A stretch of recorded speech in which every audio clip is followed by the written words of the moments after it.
13 ఏళ్ల వయసు నుంచి మీరు పబ్లిక్ లైఫ్లోనే ఉన్నారు కదా. అవును. ఎప్పుడైనా నాకు నా జీవితం కావాలి, నేను హాయిగా ఫ్రీగా ఉండే పరిస్థితులు కావాలి అని అనిపించిందా? నేనే కదా అప్పటికి ఎవరు నేను ఇలా ఉండాలి అని ఎవరు డిజైన్ చేసుకోరు. కరెక్ట్. కాకపోతే ఇందులోకి వచ్చాక మీరు ఆర్థిక పరిస్థితుల వల్ల కూడా చదువుకి ఫుల్ స్టాప్ పెట్టేసి. అవును, అది నిజమే. నాన్నగారు చిన్న సినిమా చేసి భగవంతుడు ఇచ్చిన చక్కటి రూపం. మీకు అందరూ చెప్పేవారా మంచి క్యారెక్టర్స్ వస్తాయి మీకు అని? ఆటోమేటిక్గా క్యారెక్టర్స్ వచ్చేవి. కొన్ని క్యారెక్టర్స్కి మనం అన్ఫిట్ కూడా అవుతాం. మనం చాలా బాగున్నామని అంత ఓవర్ కాన్ఫిడెన్స్ పెట్టుకోనక్కర్లేదు. అలా కూడా అయిందా? అవుతాయి. ఉదాహరణకి ఎలాంటి క్యారెక్టర్స్ మీరు చేయలేకపోయారు? కరెక్ట్గా చెప్పాలంటే మాయాబజార్ నాకు సినిమా చూపించారు నాన్నగారు. నాకు చూపించి సావిత్రి గారి క్యారెక్టర్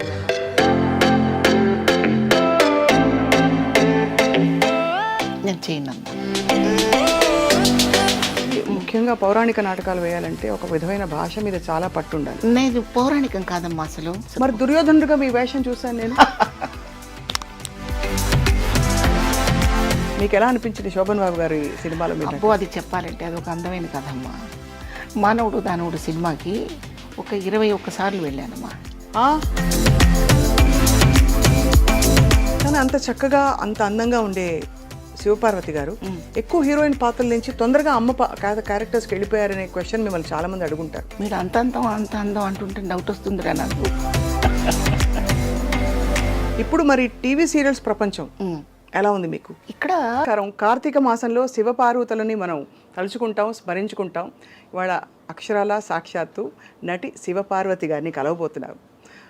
అక్షరాల ఆవిడ చూస్తే అమ్మవారి అవతారంలాగా ఉంటారు. అందుకే ఇంటింట టీవీ సీరియల్స్ ద్వారా, అంతకుముందు వందల సినిమాల ద్వారా, అతి చిన్న వయసులో రంగస్థల అనుభవం ద్వారా ప్రేక్షకులందరికీ చాలా దగ్గరయ్యారు. వారి వ్యక్తిత్వం అంటే వారి హుందాతనం అంతా కూడా వారి పాత్రల్లో అలా కనిపిస్తూ ఉట్టిపడుతూ ఉంటుంది. నిజానికి నెగిటివ్ షేడ్స్ వేసినా, మంచి హీరోయిన్ పాత్రలు వేసినా కూడా శివపార్వతి గారిది చాలా విశిష్టమైన స్థానం అన్నది ఎవరూ కాదనలేని విషయం. వారితో మాట్లాడదాం, వారి జీవితంలోని కొన్ని మైలురాళ్ళని తెలుసుకునే ప్రయత్నం చేద్దాం. శివపార్వతి గారు నమస్కారం. అమ్మా నమస్తే అమ్మా. ఎలా ఉన్నారు? బాగున్నాను. కార్తీక సోమవారం శుభాకాంక్షలు ముందుగా. మీకు కూడా థ్యాంక్ యూ. సో పండుగలు బాగా పొగిడారు. అయ్యో భలేవారు. లేదు, నిజం అది. అక్షరాల మీ గురించి ఎవరికి చెప్పినా కూడా ఎంత మంచి ఆర్టిస్ట్, ఎంత మంచి నటి అని మా అమ్మగారు కూడా అన్నారు. అంటే యద్భావం తద్భావతి, మీకు తెలుసు కదా. మనం ఏ ఉద్దేశంతో ఏదనుకుంటే అలాగే అనిపిస్తూ ఉంటుంది. అది 13 ఏళ్ల వయసు నుంచి మీరు పబ్లిక్ లైఫ్లోనే ఉన్నారు కదా. అవునమ్మా. ఎప్పుడైనా నాకు నా జీవితం కావాలి అంటే, నేను హాయిగా ఫ్రీగా ఉండే పరిస్థితులు కావాలి అని అనిపించిందా? అప్పటికి నేనేమి అనుకోలేదమ్మా. చిన్న వయసు కదా. అవును. నేనే కదా అప్పటికి ఎవరు నేను ఇలా ఉండాలి అని ఎవరు డిజైన్ చేసుకోరు. కరెక్ట్. తల్లిదండ్రుల మీద కుటుంబం మీద డిపెండ్ అయిపోయే ఏజ్ కదమ్మా అది. అంత ఇండివిడ్యువాలిటీ ఉండదు. నేను అప్పుడు ఏమీ అనుకోలేదు. కాకపోతే ఇందులోకి వచ్చాక ఎప్పుడు ఇలా ఉన్నాను ఏంటి అనే పరిస్థితి మాత్రం ఎప్పుడు రాలేదు తల్లి. నేను హ్యాపీగానే ఉన్నాను. అవునా? ఎందుకంటే నాటక రంగం నుంచి వచ్చాను కనుక. అవును. ఆ వాతావరణం, అక్కడ చేసిన క్యారెక్టర్స్, టీమ్స్ ఎందుకోసం నాటకం వేస్తున్నారని తెలిసినప్పుడు నేను చాలా ఆనందపడ్డాను. కేవలం బతకడం కోసం కాదు తల్లి నాటకం. కానీ ఎక్కడో నేను విన్నాను, మీరు ఆర్థిక పరిస్థితుల వల్ల కూడా చదువుకి ఫుల్ స్టాప్ పెట్టేసి. అవును, అది నిజమే. అది నిజమే. నాన్నగారు చిన్న సినిమా చేసి దాంట్లో ఆయన చేతులు కాల్చుకొని అసలు సినిమా చేసే పరిస్థితి కాదు మాది. ఆయన ఉత్సాహం, ఆయనకున్న ఇంట్రెస్ట్ అలా దారి తీసింది. సో అది వద్దు, అది అవ్వదు అనుకున్న తర్వాత తెనాల్లో పుట్టి పెరగడం చేత ఆ కళాకారుల మధ్య ఉన్న ప్రోత్సాహం వల్ల నేను ఆర్టిస్ట్ని అయ్యాను. కానీ మొట్టమొదట్లో నాకు నాటకం అంటే భయం కానీ, ఇంట్రెస్ట్ కానీ, ప్రేమ కానీ, అభిమానం కానీ ఇలాంటి పదాలు అసలు ఏమీ లేవు. వాళ్ళు ఏదో మేకప్ వేశారు, అందంగా డ్రెస్ వేశారు, స్టేజ్ ఎక్కమన్నారు. ఆ జనాన్ని చూసి అసలు కాన్సన్ట్రేషన్ పూర్తిగా జనం మీద పెట్టాలనే ఆలోచన కూడా లేని వయసు అది. నన్ను ఎవరన్నా చూస్తున్నారా లేదని వెతుక్కునే రోజు అనమాట అది. చిన్న వయసులో ఆడపిల్లలు అలాగే ఉంటారు. అవును అవును నిజం. కానీ సిగ్గు బిడియం లేకుండా స్టేజ్ మీదకి వచ్చి అందరి ముందు ఒక డైలాగ్ చెప్పాలన్నా కూడా అది కూడా చాలా పెద్ద సాహసం కాదు. అదే చెప్తున్నాను నేను. భయం ఉండేది కాదు. అసలు నన్ను ఎవరైనా చూస్తున్నారా లేదు చూడాలి అనే అందరూ చూడాలనే ఒక తపన తప్ప ఇంకోటి ఉండేది. లేదు. భయం లేదు. ఆ భయం లేకపోవడమే నాకు ప్లస్ పాయింట్ అయింది. భయపడితే ఆర్టిస్ట్ అవ్వలేరు కదమ్మా. అవును, నిజమే. అవును. అప్పటి నుంచి మీకు భగవంతుడు ఇచ్చిన చక్కటి రూపం. అమ్మా మీకు అందరూ చెప్పేవారా మంచి క్యారెక్టర్స్ వస్తాయి మీకు అని? అట్లా ఏమీ లేదు. ఆటోమేటిక్గా క్యారెక్టర్స్ వచ్చేవి. కొన్ని క్యారెక్టర్స్కి మనం అన్ఫిట్ కూడా అవుతాం. మనం చాలా బాగున్నామని అంత ఓవర్ కాన్ఫిడెన్స్ పెట్టుకోనక్కర్లేదు. అలా కూడా అయిందా? అవుతాయి నాటకాలు. మనం చెడగొట్టిన పరిస్థితులు ఉంటాయి. కొన్ని క్యారెక్టర్స్ తెలియక చేతకాక. ఉదాహరణకి ఎలాంటి క్యారెక్టర్స్ మీరు చేయలేకపోయారు, లేకపోతే చేతకాకో లేకపోతే ఇంకో కారణం వల్ల మీకు తప్పిపోయాయని చెప్పచ్చు? తప్పిపోవడం అంటే కరెక్ట్గా చెప్పాలంటే మాయాబజార్ నాకు సినిమా చూపించారు నాన్నగారు. నాకు చూపించి సావిత్రి గారి క్యారెక్టర్ ఎలా ఉందో ఎలా చేశారు చూడు, అది నువ్వు నాటకంలో చెయ్యాలి అన్నారు. నేను చేయనన్నాను. నేనే చేయనన్నాను. కారణం ఏంటంటే ఆమెలాగా ఇంకొకరు చేయలేరు, ఆమెలాగా ఇంకొకరిని చూడలేరు.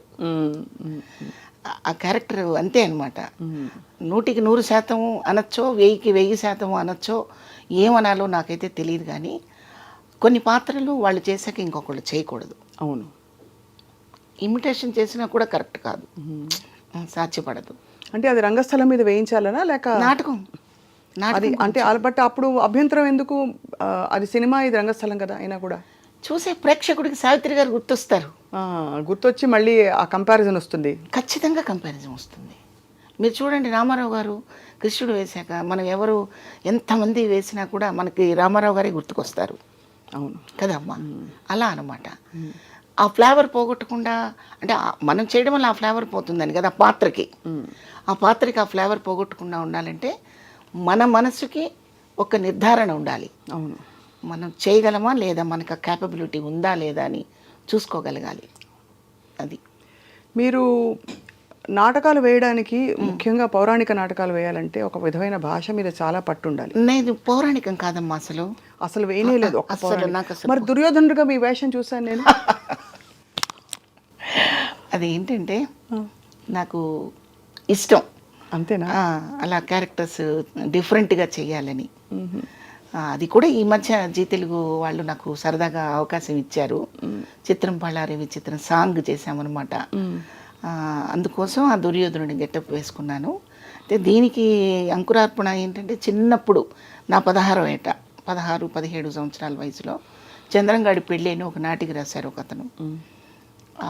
ఆ చంద్రం క్యారెక్టర్ నేను చేశానమాట. వాడు నూనూగు మీసాలతో ఉండి అమ్మాయిల్ని కవ్విస్తూ ఎవరైనా నేనంటే పడిపోవాల్సిందేరా అంటూ కుర్రాళ్ళందరూ కలిసి ఒక సందడి చేసే ఇన్సిడెంట్ నాటిక అనమాట. అది నేను వేశాను. సో అబ్బాయి క్యారెక్టర్ మీరు వేశాను.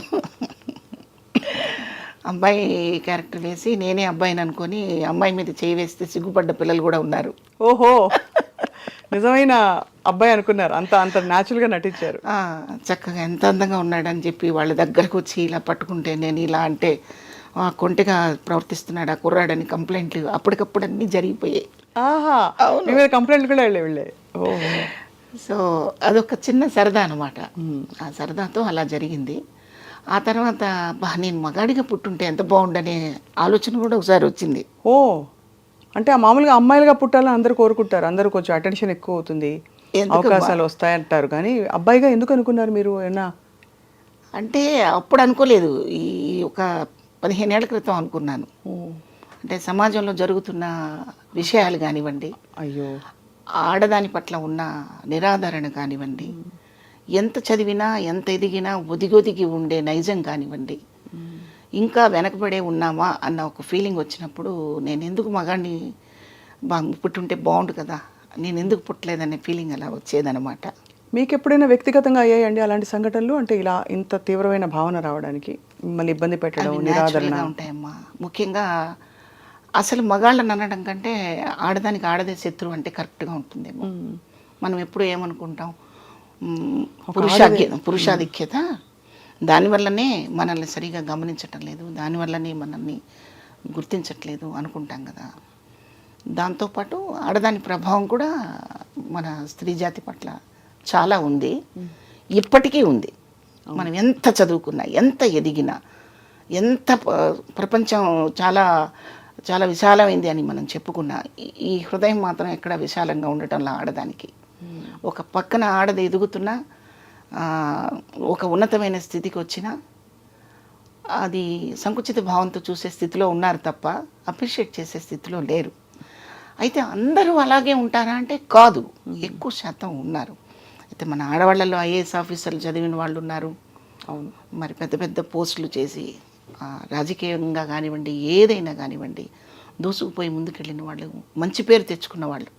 అందరూ ఆ రంగంలో ఉన్న వాళ్ళందరూ మంచి పేరు తెచ్చుకోరు కదా. మంచిగా గుర్తింపు పొందిన వాళ్ళు ఎంతోమంది ఉన్నారు, మీకు తెలిసే విషయం.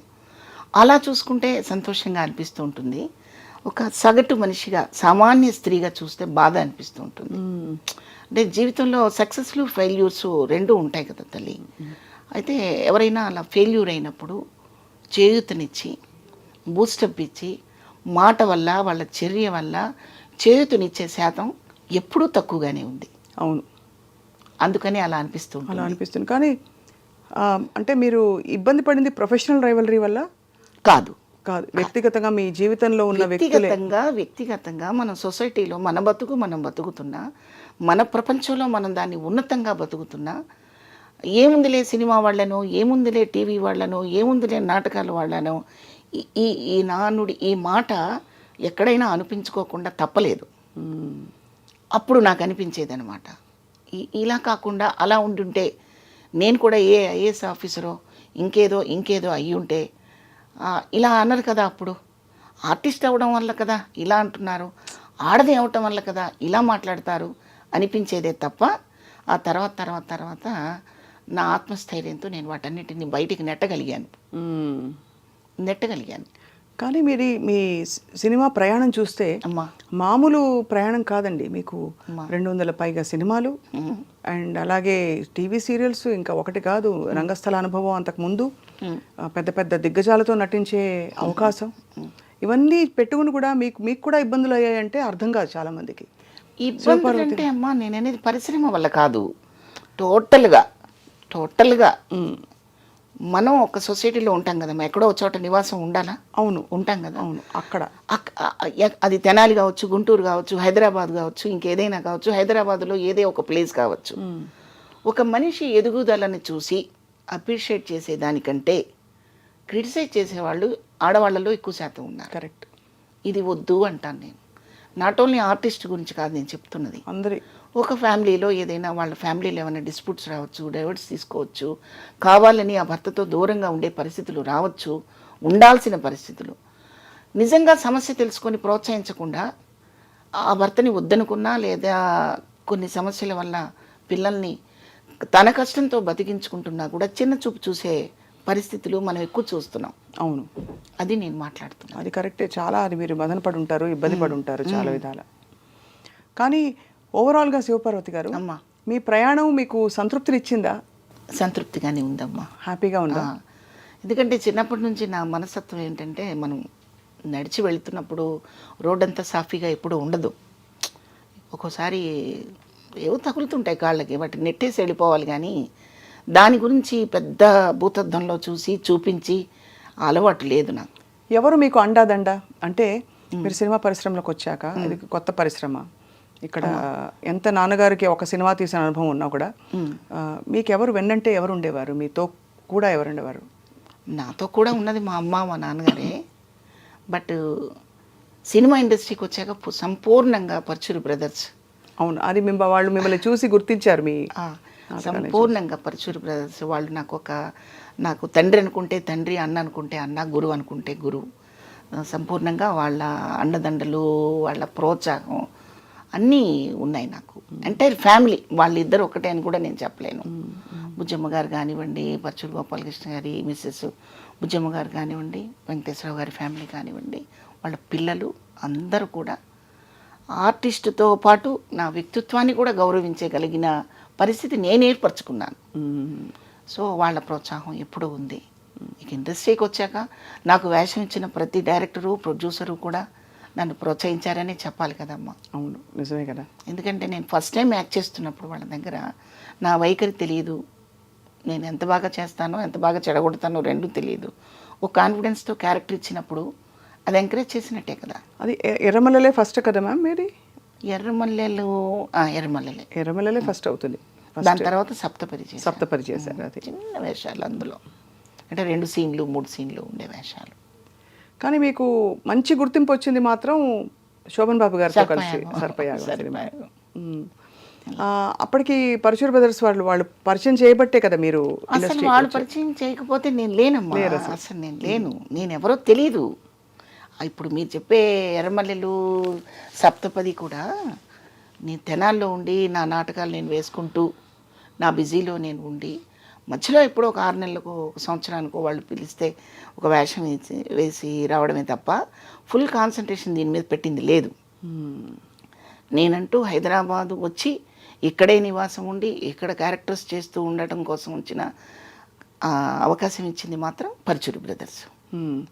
అప్పట్లో మీకు ఇంట్లో కానీ ఎక్స్టెండెడ్ పెద్ద కుటుంబాలు ఉన్నప్పుడు పెద్దలు చాలామంది ఉంటారు, పిన్నులు అత్తలు వాళ్ళందరూ ఎప్పుడు ఆపలేదా మిమ్మల్ని సినిమా ఇండస్ట్రీకి ఎందుకు మనకి అవసరం లేదు? ఆపకపోవడం కాదు, అసలు వాళ్ళకు చిన్న చూపు. ఓహో, నాటకాలు అంటే చిన్న చూపు, సినిమా అంటే ఏదో సినిమాల్లోకి వెళ్ళిపోతున్నారు, అక్కడ ఏదో జరిగిపోతుంది అనే ఒక అవును ఆ రోజుల్లో ఉండేది కూడా. ఇది 70వ 80వ దశకాల్లో ఇంకా ఎక్కువ ఉండేదని అంటుంటారు. కాబట్టి మీ కుటుంబం ఎలాంటి కుటుంబం శివపార్వతి గారు? బాగా ట్రెడిషనల్గా ఉండేవారా లేక కొంచెం అభ్యుదయ భావజాలం ఉండేవాళ్ళ? అలా ఏం కాదు. అమ్మ అన్ఎడ్యుకేటెడ్, అమ్మకు అసలు ఏమీ తెలియదు. నాన్న చదువుకున్నారు, నాన్న ఆర్టిస్టు, బాగా పాడతారు, బాగా పాడేవారు. ఆయనకి నాటకాలంటే ఇంట్రెస్ట్. అది పూర్తి ట్రెడిషన్, అంత పకడ్బందీగా అలాగా ఏమీ లేదు. ఆమెకు అసలు ప్రపంచమే తెలియదు ఆమెకి. మేము 7 పిల్లలను పుట్టామనేది ఆశ్చర్యంగా అనిపిస్తుంటుంది నాకు ఒక్కొక్కసారి అమ్మ గురించి గుర్తు చేసుకుంటే.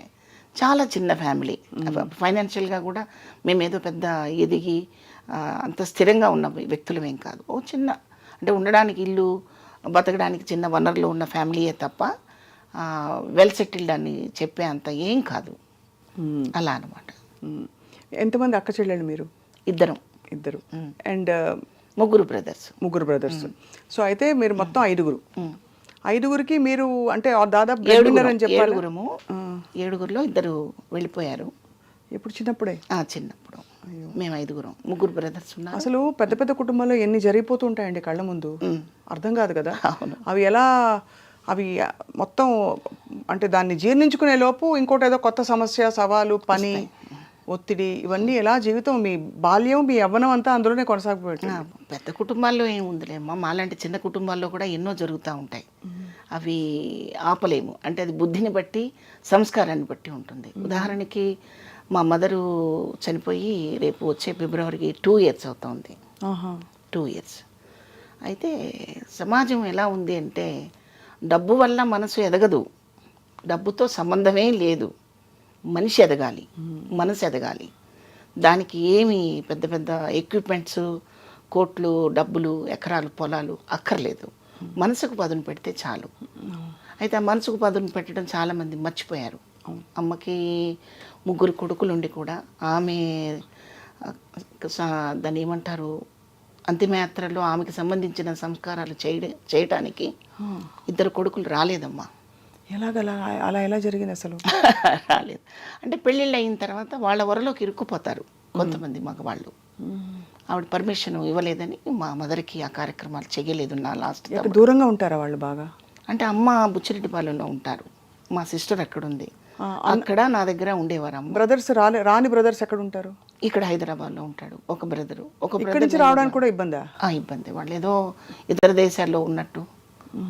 ఇతర దేశాల్లో ఉన్నా ఈ మధ్య వస్తున్నారు అందరూ, కానీ ఇక్కడే ఉండి రాకపోవడం అనేది చాలా ఆశ్చర్యం. వచ్చారు, కార్యక్రమాలు చేయడానికి వాళ్ళకి సమయం సరిపోదు. అంటే ఇప్పుడు 9 రోజులు కార్యక్రమం చేయాలి కదమ్మా, 13 రోజులు. మనిషి చనిపోయిన దగ్గర నుంచి 13 రోజులు ఆ కార్యక్రమం కొడుకులు చేయాలి కదా. ఆ కార్యక్రమం చేయడానికి ఇన్ని రోజులు ఇక్కడ ఉండలేము అని చెప్పి ఆగిపోయాడు ఒకడు, మా లాస్ట్ బ్రదరు. అమ్మకి వాడంటేనే ప్రాణం, వాడంటే పంచప్రాణాలు, అలా కొట్టుకులాడుతుండేది. అయితే ఈ విషయం నేను ఎందుకు చెప్తున్నానంటే నా మీద సింపతి చూపించుకోవడానికి, లేకపోతే నా ఫ్యామిలీలో ఇంత జరిగిందని చెప్పడానికి కాదమ్మా. ఇవాళ సమాజంలో 90% అలాగే ఉన్నారు. 90% తల్లిదండ్రుల పట్ల అలాగే ఉన్నారు. అలా ఉండకూడదు. అది తప్పు, అది ద్రోహం.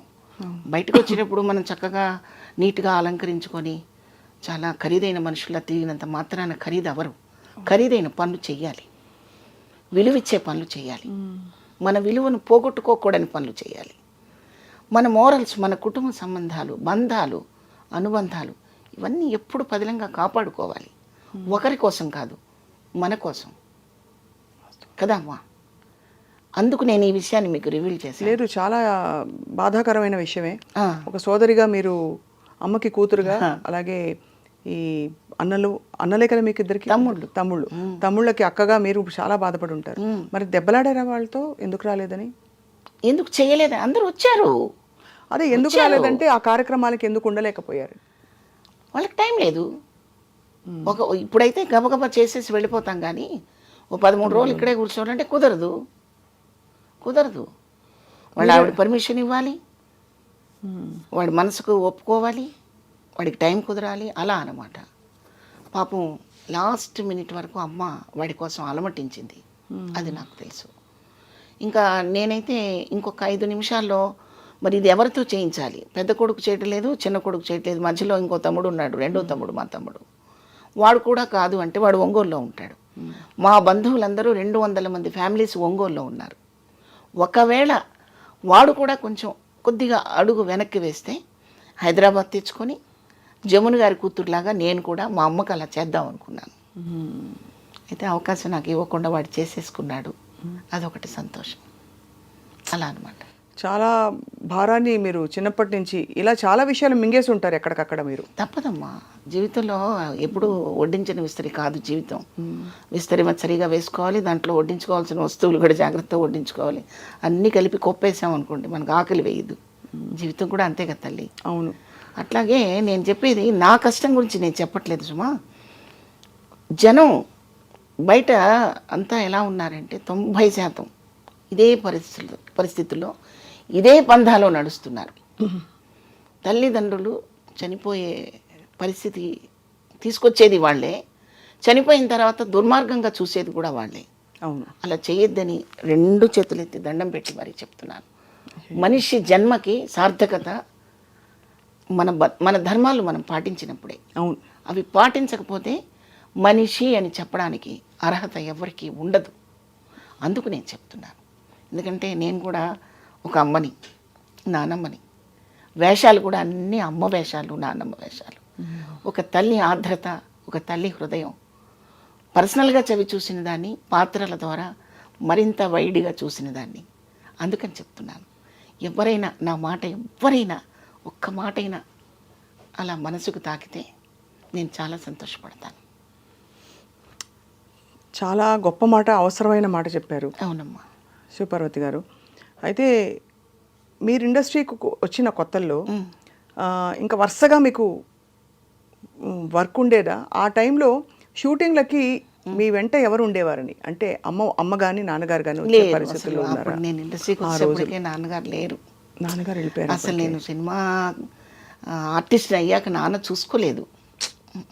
మీరే అయితే మొత్తం ఆల్మోస్ట్ కొడుకుగా, కూతురుగా, పెద్ద కొడుకు మీరే ఇంటికి అలా నడిపించారు, జరిపించారు మొత్తం. అప్పుడు భయం వేసేది కాదు శివపార్వతి గారు మీకు? భయం వేసేది కాదు. ఎందుకంటే ఇది ఒక పురుషాధిక్య సమాజం, ప్రపంచం, సినిమా ఇండస్ట్రీలో మరింతగా. అండ్ ఆడపిల్లలకి అందులో మీలాగా చాలా అందంగా, రూపవతంగా. నువ్వేదో ప్రేమతో అన్నిసార్లు లేదు, ఇప్పటికే లక్షణంగా కళకళలాడుతున్నారు మీరు నానమ్మ అయ్యాక. అప్పుడు ఇంకా ఎంత బాగుండేవారో మీ సినిమా చూస్తే అఫ్కోర్స్ అర్థం అవుతుంది. కానీ అప్పుడప్పుడే లోకంలోకి అడుగు పెడుతున్న శివపార్వతి గారికి ఎలా ఉండేది? అమ్మో, వీళ్ళతో ఎక్కువ మాట్లాడితే ఏమనుకుంటారా, ఎందుకు వీళ్ళు ఎందుకు ఇలా ఎక్కువ నాకేసి చూస్తున్నారు, భయాలు ఉంటాయి కదా? డెఫినెట్గా ఉంటాయమ్మా, తప్పకుండా ఉంటాయి. బట్ ఆ భయాలు నన్ను ఎప్పుడు భయపెట్టలేదు. నా భయమే అది. అవతల వాళ్ళని చూసి భయపడటం అనేది నా వంతు, కానీ వాళ్ళెవరూ నన్ను భయపట్టలేదు. వాళ్ళకి తెలుసమ్మా ఎవరి దగ్గర ఎలా ఉండాలో అని తెలిస్తేనే వాళ్ళంత పెద్ద పెద్ద ప్రొడ్యూసర్స్ అయ్యారు, లెజెండ్స్ అయ్యారు. అవును, పెద్ద సినిమాలు చేయగలిగారు, కొన్ని వందల మందికి, వేల మందికి ఉపాధి వాళ్ళే కాగలిగారు. కరెక్ట్. అవును. పనికిమాలిన విషయాల మీద మనసు పెట్టుంటే వాళ్ళంత పెద్దవాళ్ళు అవ్వరమ్మా అవును. అని నా నమ్మకం. అది చాలామంది ఇది విశ్వసించరు, నమ్మరు. నా నోటితో నేను చెప్పే మాటని ఆవిడ అలాగే చెప్తుంది, ఇక్కడ ఏం ప్రాబ్లం లేదని అదే ఉట్టి మాటలు అనుకుంటారు. కాదమ్మా, నిజమైన మాటలు. నేను అవకాశం ఇస్తే మీరు వేరే టాపిక్ మాట్లాడతారు కదా అమ్మా. అంటే మీరంటే మీరు కాదు, ఎవరైనా ఎదుట ఉన్న వ్యక్తి అవకాశం మనం ఇచ్చినప్పుడు వేరే టాపిక్ మాట్లాడతారు. అవకాశం నేను ఇవ్వనంతకాలం మాట్లాడరనేది నా ఉద్దేశం. మీరు అర్థం చేసుకోండి. అర్థమైంది. అంటే మీరు జరిగిన విషయాలు, మనం వినే విషయాలు కూడా అవతల వాళ్ళు అవకాశం ఇవ్వబట్టే చాలా విషయాలు జరుగుతాయి అంటున్నారు, అంతే కదా? ఆ అవకాశం వాళ్ళు మంచివాళ్ళు చెడ్డవాళ్ళు కాదని నేను అంటలా. అది కాదు, సమాజంలో ప్రతి మనిషిలో మంచి చెడు రెండూ ఉంటాయి. అవును. ఇప్పుడు ఒక పర్స్ పడిపోయింది అనుకోండి రోడ్డు మీద, ఫస్ట్ మనం పర్స్ ఇస్తాం. అవును. అందులో వాల్యుబుల్స్ చాలా ఉంటాయి, ఏటీఎం కార్డులు, డబ్బులు అన్నీ ఉంటాయి. సంస్కారవంతుడు ఏం చేస్తాడు, వీడి నెంబర్ ఏమన్నా ఉందా అని చూసి, బాబు ఈ పర్స్ పోయింది బాబు, ఈ నెంబర్ ఈ పర్స్ మీదే అని చెప్తాడు. కాకపోతే వేరే మనిషి అనుకోండి, ఆ నెంబర్ మాత్రం తీసి తొంగలో తొక్కేసి మిగతావన్నీ తీసి జేబులు వేసుకుంటాడు. ఇప్పుడు తప్పెవరిదంటారు అమ్ముడు? అంతే కదా, చెప్పండి. అంత బలమైందే అవకాశం కూడా. ఇప్పుడు కాకపోతే 10 అవకాశాలు రావచ్చు, 9 పోయి 1 రావచ్చు, పోతాయి. అలా మనం వేరే తోవలోకి వెళ్ళకపోతే అన్ని అవకాశాలు వస్తాయా అంటే రాకపోవచ్చు. ఓర్పు ఉండాలి మనకి, ఓర్పు ఉండాలి. బహుశా మీరు అన్నట్టు అదే, మన మీద మనకు నమ్మకం ఉండాలి. ఎందుకంటే మీరు సప్తపది, ఎర్రమల్లెలు అవన్నీ పాత్రలు వేశాక కూడా మీరు అన్ని 200 సినిమాల ప్రయాణం మీరు కొనసాగింది. అంటే ఖచ్చితంగా మీ మీద మీ రంగస్థల అనుభవంతో పాటు మీకుండే ఆత్మస్థైర్యం కూడా చాలా కలిసి వచ్చింది కదండి. అందులో పరుచూరి బ్రదర్స్ మీకు చాలా సపోర్ట్ చేసేవారు. అంటే వాళ్ళు డైరెక్ట్గా సినిమాలో పాత్రలు ఆఫర్ చేశారా మీకు? ఎలాగా? సప్తపది సర్పయాగం అప్పుడు ఆయనే డైరెక్టర్ గారు అమ్మ, గోపాలకృష్ణ గారి డైరెక్షన్. దానికి రామానాయుడు గారు, సురేష్ ప్రొడక్షన్స్. కొంచెం నాయుడు గారే భయపడ్డారు, కొత్త వాళ్ళు గోపాలకృష్ణ గారు ఏం చేస్తారంటే, లేదండి మనం అవకాశం ఇస్తేనే కదా వాళ్ళు పాత వాళ్ళు అవుతారు అని చెప్పి ఒప్పించి అవకాశం ఇచ్చింది మాత్రం పరుచూరి బ్రదర్స్ ఇద్దరు కూడా. సో నాయుడు గారు కూడా ఒక సీన్ చేశాక, ఒకరోజు షూటింగ్ జరిగాక ఆయన ఉండి, నువ్వు చక్కగా రోజు ఇలా చక్కగా రెడీ అవ్వాలి, హెయిర్ డిస్టర్బ్ అవుతుందా, మేకప్ డిస్టర్బ్ అవుతుందా అన్నీ చూసుకోవాలి, కాన్సన్ట్రేషన్ అంతా క్యారెక్టర్ మీద పెట్టు నువ్వు అని చెప్తుండేవారు ఆయన. ఎటువంటి సినిమాలు చేసిన ప్రొడ్యూసర్ అమ్మా ఆయన. మరి మాలాంటి వాళ్ళకి ఎందుకు చెప్పాలి అసలు? బెదిరించవచ్చు కదా, అది నేను అన్నది ఇందాక. మాకు భయం ఉండొచ్చు కానీ అవతల వాళ్ళు మనం భయపెట్టలేదు అంటే దాని అర్థం అదే. రామానాయుడు గారు ఏంటి ఇలాంటి వాళ్ళని పట్టుకొచ్చారని ఒక మాట అంటే ఫేడ్ అవుట్ అయిపోతాం. ఎప్పుడూ అనలేదు. శోభన్ బాబు గారు ఆయన అప్పటికే చాలా చాలా గొప్ప అందగాడని ప్రపంచవ్యాప్తంగా అందరూ, తెలుగు వారందరికీ అభిమాన నటుడు. మీకు ఎలా అనిపించింది శోభన్ బాబు గారి సినిమాలో? అబ్బో, అది చెప్పాలంటే అది ఒక అందమైన కథమ్మా. నేను వచ్చినప్పుడు మానవుడు దానవుడు సినిమాని స్కూల్ ఎగ్గొట్టేసి, అంటే నేను చదివిందే 7th అనుకోండి, అది కూడా ఆరాకొరగా వెళ్ళేదాన్ని స్కూల్కి. 2 దెబ్బలు తిని, తిట్లు తిని వెళ్ళేదాన్ని, అక్కడ తిట్లు తిని బయటకు వచ్చేదాన్ని. ఆ పరిస్థితిలో మానవుడు దానవుడు సినిమాకి ఒక 21 సార్లు వెళ్ళానమ్మా. 21 టైమ్స్. ఎందుకు అంటే ఇది నిజంగా కొంచెం ఎగ్జాగరేషన్ అనుకుంటారు మీరు. అణువు అణువున వెలసిన దేవా అనే ఒక సాంగ్ మీకు గుర్తుంది కదమ్మా. ఆ సాంగ్ అంటే నాకు పిచ్చమ్మా. సో అణువు అణువున పాట మీకు ఫేవరెట్ పాట? నాకు చాలా ఇష్టం అయ్యేది. అప్పుడు నాకు ఎంతమ్మా, చిన్న వయసు, నాకు 7th అంటే 11 ఏళ్ళేమో అంతే. నాకు చాలా ఇష్టం అయ్యేది అది. ఇప్పట్లాగా యూట్యూబ్లు మళ్ళీ పెట్టుకొని వినడానికి అవకాశం లేదు కదా, అందుకని ఆ పాట వినటం కోసం అన్నిసార్లు వెళ్ళాను నేను. తర్వాత శోభన్ బాబు గారిని ఒకసారి ఎప్పుడైనా చూడటం అవుతుందా లేదా అని నాటకాల్లోకి వచ్చాక, నాటకాలు వేస్తున్నప్పుడు అనిపించింది ఒకసారి, ఎలా మనకెలా కుదురుతుంది శోభన్ బాబు గారిని చూడటం, అవన్నీ పిచ్చి కళలు, అట్లాంటి కళలు కనకూడదు అని తిడుతుండేవారు నా ఫ్రెండ్స్. కానీ ఆ శోభన్ బాబు గారితో నేను యాక్ట్ చేస్తున్నానని అనిపించినప్పుడు ఇది కళ నిజమా అనుకుని నన్ను నేను ఇలా తట్టుకున్న రోజు ఉంది. బా, నిజంగా అమ్మ, మీరు చెప్పండి అది ఎంత థ్రిల్లింగ్గా ఉంటుంది అమ్మో, అసలు వినడానికే అసలు ఒకలాగా ఒక డ్రీమ్లా ఉంది కదా. Fairy tale. Yes yes. Ticket మా అమ్మ ఇచ్చిన డబ్బులు టికెట్ సరిపోక 75 పైసలమ్మ అప్పుడు టికెట్. 75, ఒక్కోసారి 5 అన్నా తగ్గేది, 10 రూపాయలు 10 పైసలన్నా తగ్గేది. వాడికి ఏవో కబుర్లు చెప్పి రోజు వస్తున్నాను కదా రేపు ఇస్తాను ఈ 10 రూపాయలు 10 పైసలు అని చెప్పి టికెట్ తీసుకుంటే వాడు జాలిగా చూసి టికెట్ చేసి పెట్టేవాడు. రాను రాను వాడు టికెట్ లేకుండా పంపించే స్థితికి వచ్చాడు. మీ అభిమానం తట్టుకోలేక టికెట్ లేకుండా ఏంటి పిచ్చి అని అలా పోను వెళ్ళి కూర్చోని పంపించేవాడు.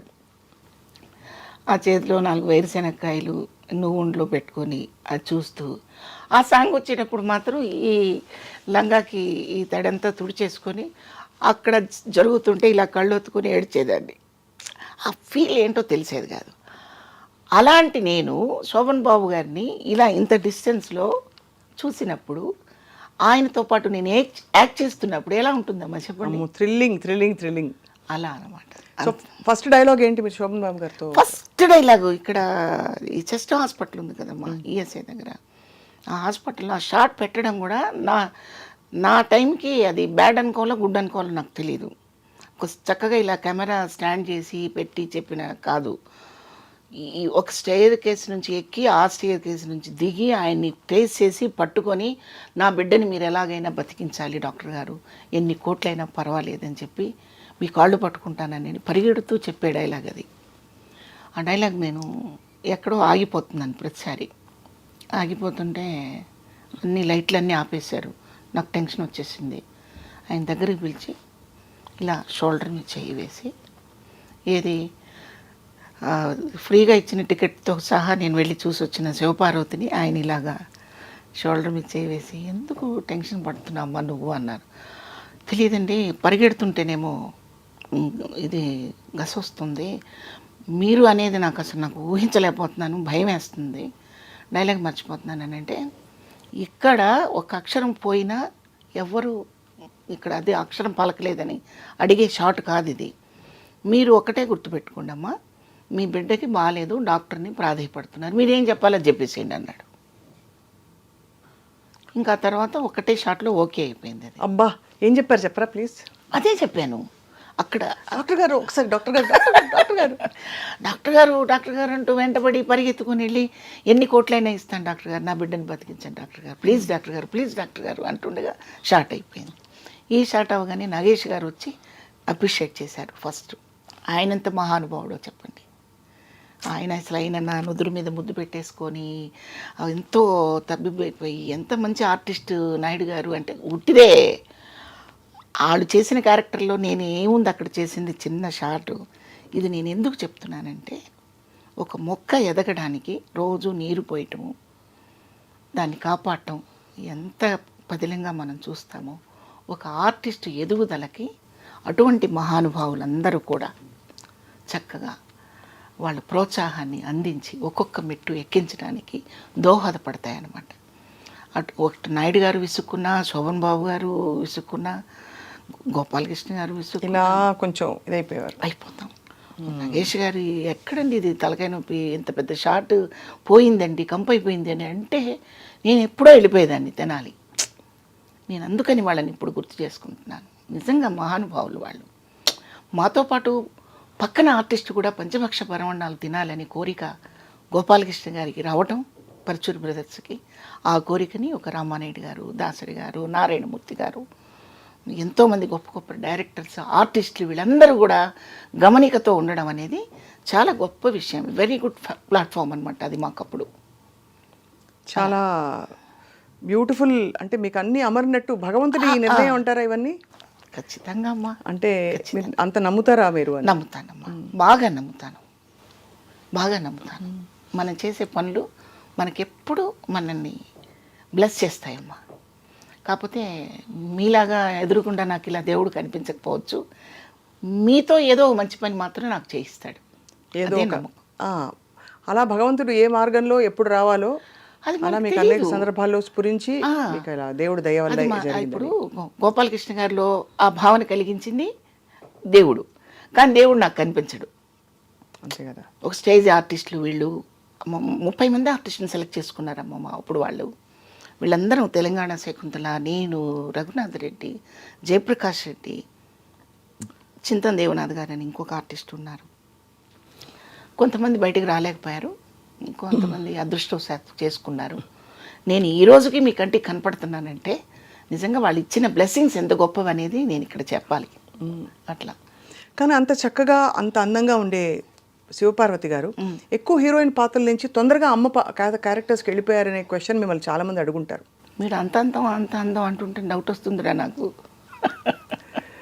ఎందుకంటే ఆ రోజుల్లో కావాల్సిన దేవిక గారిలా ఉంటారు మీరు అని చాలామంది చెప్పుంటారు మీకు. గురుగారే చెప్పారు. గోపాలకృష్ణ గారి మిస్సెస్ ఇంట్లో వాళ్ళందరూ అలా అనుకుని నన్ను సెలెక్ట్ చేశారు. అంటే అప్పట్లో తెలుగు అమ్మాయి చక్కగా పొందిగ్గా ఉండే అమ్మాయి అంటే ఆ లక్షణాలన్నీ మీలో ఉన్నాయి. ఎందువల్ల అమ్మ క్యారెక్టర్స్కి వెళ్ళిపోయారు తర్వాత? క్యారెక్టర్స్ రోల్స్ ఎందుకు వచ్చాయి మీకు హీరోయిన్ క్యారెక్టర్స్ తర్వాత? ఆ రోల్స్ అంటే నాకు పర్చుల గోపాలకృష్ణ గారు నాకు ఫస్ట్ డేనే నాకు బ్రెయిన్ వాష్ చేశారు. నువ్వు ఇష్టంగా చేస్తున్నావు ఈ క్యారెక్టర్ అని ఓ రోజు కోపడ్డారు. అంటే నేను హీరోయిన్గా చేశాను కదా గురువుగారు అని ఒకరోజు నసగడం జరిగింది సెట్లో.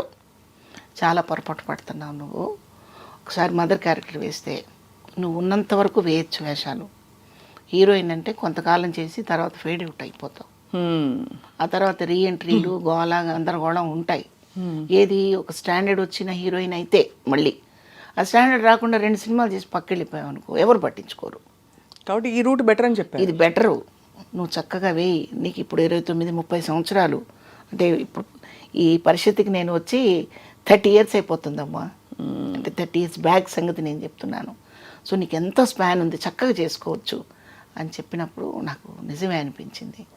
నేను ఆ నాటిక పరచూరి రఘుబాబు స్మారక కళా పరిషత్కి నేను అప్లై చేసిన నాటికి కూడా ఒక retired school master wife character ఇది నా క్యారెక్టరు. పిల్లలు మోసం చేసి తల్లిదండ్రుల్ని చీట్ చేసిన పాత్రలు మావి నేను చేసిన నాటికలో. సో ఆ క్యారెక్టర్ కోసం తల్లి ఇలా ఉండాలి, ఈ చీర కట్టుకోవాలి, ఇట్లాగే నడవాలి, ఇంతే మాట్లాడాలి, ఇంతే సౌండ్లో మాట్లాడాలి అని గిరిగీసుకొని ఆ క్యారెక్టర్ని తయారు చేసుకోవడం జరిగిందనమాట. సో ఆ క్యారెక్టర్ ఆయనకు బాగా నచ్చింది గోపాలకృష్ణ గారికి. సో అలా రూట్ పడింది. అదృష్టవశాత్తు నా క్యారెక్టర్లు కూడా అవే వచ్చాయి. కాకపోతే విలను కాంట్రాస్ట్ క్యారెక్టర్స్ అవి కూడా నేను చేశాను. అది కూడా లక్కే. మీకు బాగా పేరు తెచ్చిన క్యారెక్టర్ ఏది అని అంటే మీ దృష్టిలో ఏదండి? పేరు తెచ్చిన క్యారెక్టర్ అంటే చాలా ఉన్నాయి, మా ఒక్కటే అని చెప్పలేను నేను. నెగిటివ్ షేడ్ క్యారెక్టర్స్ బాగా మీకు మంచి పేరు వచ్చాయి కదా? సింహసింహంలో క్యారెక్టర్ చాలా బాగా వచ్చింది. నాకు ఇష్టమైతే పాజిటివ్గా ఉండే క్యారెక్టర్స్. ఆహ్వానంలో మంచి క్యారెక్టర్ ఉందమ్మా, ఎస్వి కృష్ణారెడ్డి గారి పిక్చర్ అది. ఆయన సినిమాలు చాలా గొప్పగా ఉంటాయి. చాలా చాలా. ఆహ్వానంలో ఒక సీన్ ఉంటుందమ్మా, కోడల్ని వెనకేసుకొచ్చి కొడుకుని తిడుతుందనమాట. నువ్వు ఇటువంటి దుర్మార్గుడు అనుకుంటే నా చనుబాలు తాగేటప్పుడే నువ్వు నా మంగళసూత్రంతో ఆడుకుంటూ నా చనుపాలు తాగేవాడివిరా, నువ్వు ఇలాంటి వాడు అనుకుంటే అదే తాళితో నీకు గొంతుకు వేసి చంపేసేదాన్ని అని రాశారు దివాకర్ గారు. ఎంత గొప్ప డైలాగు అసలు అది. తల్లి కొడుకుని అలా అండం, కోడల్ని వెనకేసుకొస్తూ ఎక్కడ చూస్తామండి అలాంటి చెప్పండి, ఇప్పుడు ఎక్కడ చూస్తున్నాం? ఇందాక నేను మీకు అదే చెప్పింది, అత్తలవగానే వేరేగా అయిపోతారు వాళ్ళు వాళ్ళు వాళ్ళు కూడా ఒక తల్లి అన్న విషయం మర్చిపోతారు. ఈ స్టేజ్ ఒక స్టేజ్ దాటగానే వాళ్ళ పాత్రని మర్చిపోతున్నారు. అది చేయకూడదు ఆడది ఎప్పుడు. అవును, కరెక్ట్. ఏ స్టేజ్లోనైనా అంటే భార్య, తల్లి, అత్త, కోడలు, కూతురు ఇవన్నీ మనం అనుభవించే పాత్రలే కదా. కానీ ఒక్కొక్కసారి ఒక్కొక్క రకంగా ఎందుకు ఉండాలి? మన నేచర్ ఎలాగ మార్చుకుంటాము, కానీ మారిపోతున్నాయి. అవి మారిపోవటం వల్లనే సమాజంలో యుద్ధాలు, విడాకులు, గందరగోళాలన్నీ జరుగుతున్నాయి. అందుకని ఆడదానికి ఆడది శత్రువు అని మొదటిగా మీకు చెప్పడం జరిగింది. అదే అక్కడి నుంచి మొదలైంది. మీరు ఏమన్నా కష్టాలు పడ్డారా శివపార్వతి గారు? అంటే ఒక కుటుంబ పరిస్థితుల్లో? డెఫినెట్గా ఇప్పుడు మా ఫాదర్ తర్వాత కుటుంబం అంతా నేనే భుజాన్ని వేసుకున్నాను. అమ్మని, పిల్లలని, అంటే నా తమ్ముళ్ళని అందరినీ నా పిల్లలు అనుకుని పెంచడం. సో మీరు సంపాదించి ఇంటికి తెచ్చి పెట్టేవారు మొత్తం? పెట్టకుండా ఎలా పెరుగుతారమ్మా? అవునా, అది పెద్ద బాధ్యత కదా. బాధ్యత. ఇందులో సిగ్గుపడటానికి బాధపడే విషయాలు ఏం కాదు, అసలు గర్వపడాలి. ప్రౌడ్గా చెప్పాలి. అవును. ఎందుకంటే ఈరోజు చాలామంది బాధ్యత లేకుండా బతుకుతున్నారు. బాధ్యతతోనే బతకాలి. మనది భారతదేశం. మనమందరం సమైక్యంగా చక్కగా మన కుటుంబాలు కళకళలాడుతూ ఉండాలంటే బాధ్యతలు మర్చిపోకూడదు. వేరే పోకడల మీద ఎక్కువ కాన్సన్ట్రేట్ చేయకూడదు. అవును. ఎవరు ఆకలితో ఉన్నారో ఎవరికి ఆకలి తీర్చాలో గమనించకపోతే మనిషి అనే పదానికి అర్థమే ఉంటుందమ్మా. అందుకని అంటే ఆడపిల్లలందరూ ఆర్టిస్టులు అయ్యి కష్టపడి కుటుంబాన్ని పోషించండి అని కాదు నేను చెప్పడం. బాధ్యత లేకుండా కొంతమంది ఉంటున్నారు. అబ్బాయిలు ఉద్యోగాలు వచ్చాక వాళ్ళ వాళ్ళ లైఫ్ స్టైల్ వేరుగా పెట్టుకొని కుటుంబాన్ని మర్చిపోయే వాళ్ళు ఎంతోమంది ఉంటున్నారు. అలా కాకూడదు. అందరూ బాధ్యతగా ఉండాలి. అందరిలో మనం ఉండాలి. అవును. అది ఈ సమయంలో మీ వివాహం ఎప్పుడైంది శివపార్వతి గారు? చిన్నప్పుడు అంటే నాకు బాబు 19 ఇయర్స్కే బాబు పుట్టాడమ్మా. చాలా ఎర్లీగా మ్యారేజ్ అయిపోయింది. ఆయన కూడా ఆర్టిస్టే, గుంటూరు. అవును. మీ ఇద్దరు పెళ్ళి ఇంట్లో ఒప్పుకోలేదు కదా? ఒప్పుకోలేదు. ఇంకా ఒప్పుకోరా? ఇప్పుడు అయిపోయాం కదా, ముసలాళ్ళం అయిపోయాము. నాకు కొడుకు మనవడు. ఎందువల్ల ఆయన ఆర్టిస్ట్ అయినా కూడా మీరు ఆర్టిస్ట్, హాయిగా ఉంటారు ఇద్దరు, ఇష్టపడి చేసుకున్న పెళ్ళిని ఎందుకు ఎవరు ఒప్పుకోలేదు? మొట్టమొదటి నుంచి ఆర్టిస్ట్ అంటే ఒక చులకన భావన మా సమాజానికి. ఆర్టిస్ట్ అంటే ముఖ్యంగా నాటకాల వాళ్ళంటే ఇంకా చులకన భావన. అంటే ఒక స్టాండర్డ్ లేదు వీళ్ళకి, చదువు ఉండదు, సరైన ఫ్యామిలీ ఉండదని ఒక అపోహ. కానీ కాదు. ఇప్పుడు బుర్రా సుబ్రహ్మణ్య శాస్త్రి గారు ఉన్నారమ్మా, తెనాలి సాయిమాధవ్ గారు నాన్నగారు, మీకు తెలుసు. అయితే ఆడవేషాలు ఆడవాళ్లే వేయని రోజుల్లో ఆయన ఆడవేషాలు వేసిన రోజులవి. అవును. అప్పట్లో ఆడవేషాలు ఆడవాళ్ళు వేసేవాళ్ళు కాదు. అవును. కొంచెం రిస్ట్రిక్షన్స్ పెట్టుకుని ఉన్నారు. ఆ రోజుల్లో కుటుంబంలో నుంచి ఒక ఆర్టిస్ట్ వచ్చింది అంటే వాళ్ళు వింతగా చూసేవాళ్ళు. ఈ వింత పాత్రను తీసుకెళ్ళి ఫ్యామిలీలో ఇన్సర్ట్ చేయడానికి ఒప్పుకునేవాళ్ళు కాదు.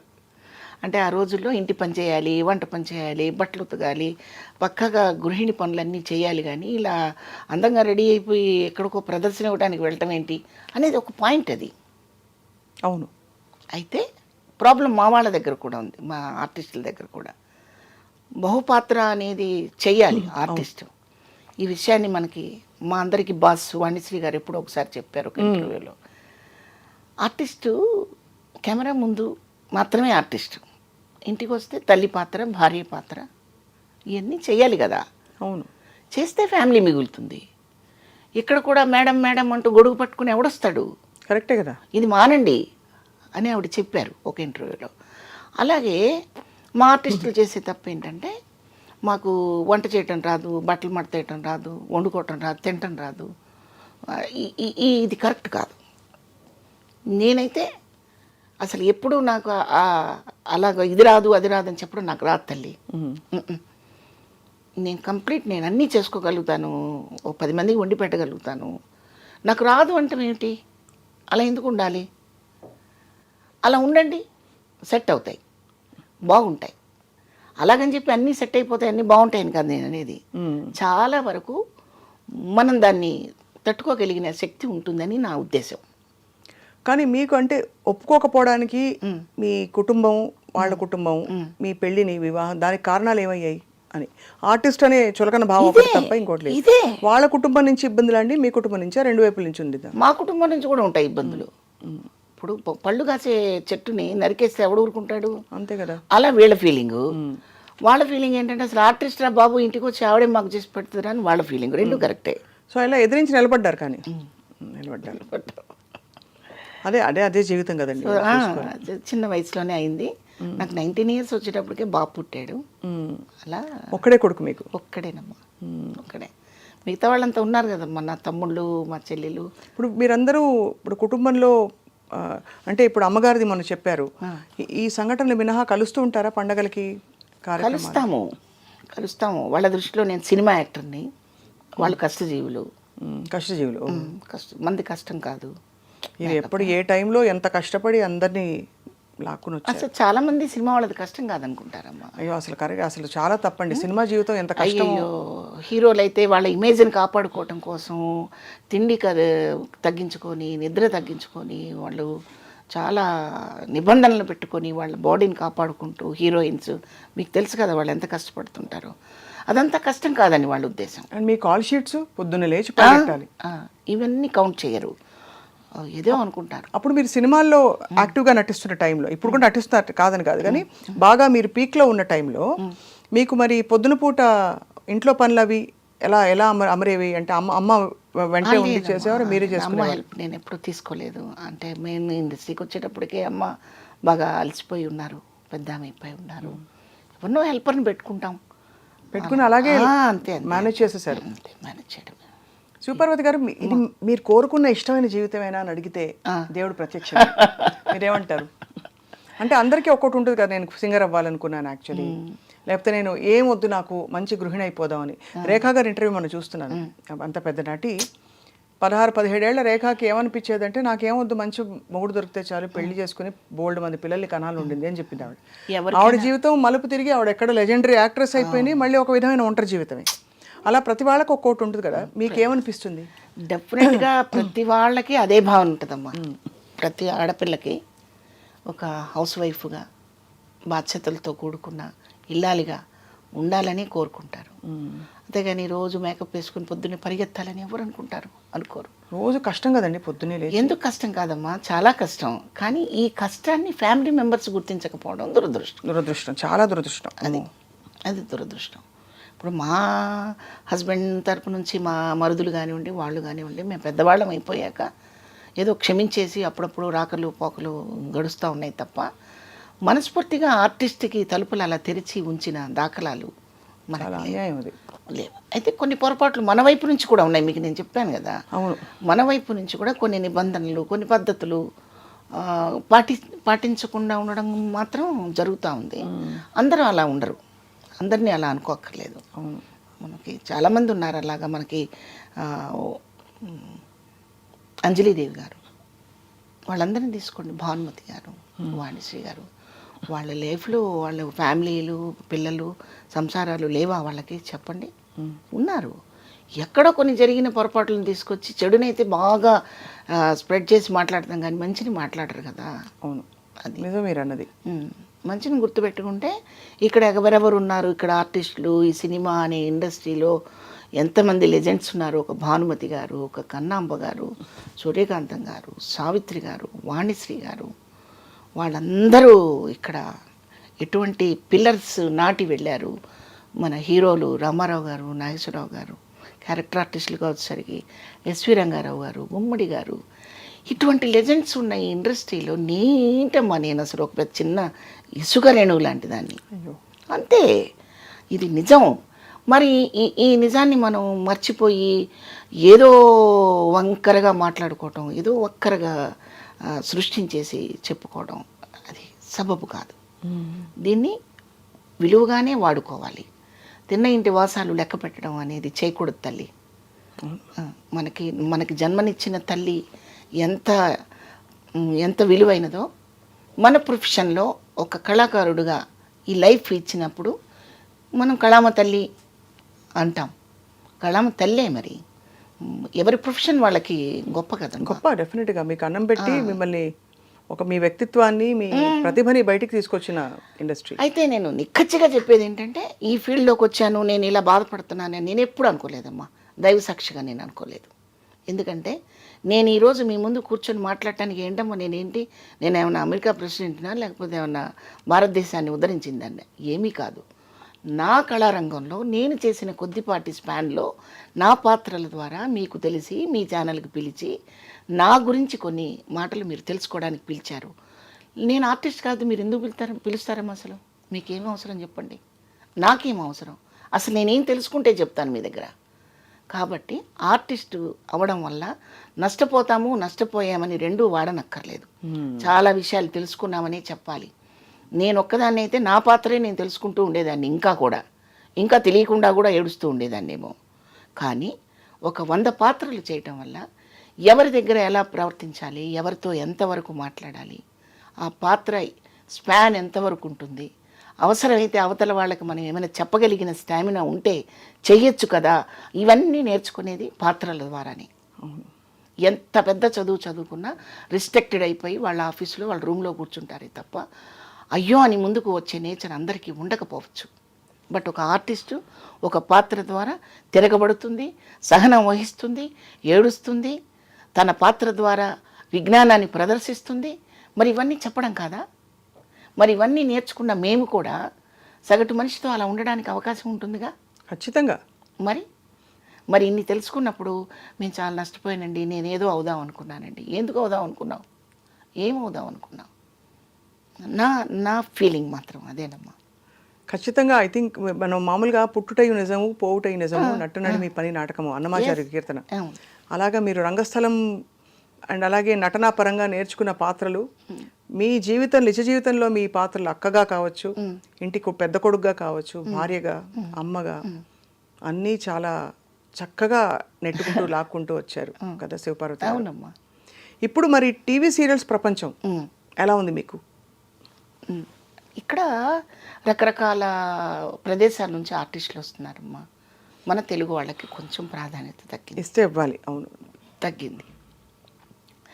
ఎందుకు తగ్గింది అంటే ఇదేమవుతుందంటే ఇంత వస్తువు ఇచ్చి ఒక 100 మందికి పెట్టండి అన్నట్టుగా వాళ్ళకి తక్కువ టైం ఇచ్చి ఎక్కువగా అవుట్పుట్ కావాలని కోరుకుంటున్నారు ఛానల్స్ అండ్ ప్రొడ్యూసర్స్. డైరెక్టర్ ఏం చేస్తాడు, గబగబా గబగబా గబగబా నేను డైలాగ్ ఓన్ చేసుకునే సమయం ఇవ్వడం లేదు. ఇంత ఫాస్ట్గా చెప్పేయాలి. ఈ చెప్పే దాంట్లో కొంతమంది ఆగి ఆలోచించి చెప్పారనుకోండి, వాళ్ళని తీసి పక్కన పెట్టడం, అసలు డైలాగు రాకపోయినా వాళ్ళకి ఆనందమే. ఎందుకంటే వాళ్ళు అడగరు కదా, ఏంటిది తప్పు ఉంది ఇక్కడ అని అడగరు కదా. అవును, భాష తెలిస్తే కదా అక్కడ నేను అడగడానికి. అడగనప్పుడు ఇంకా సౌలభ్యం.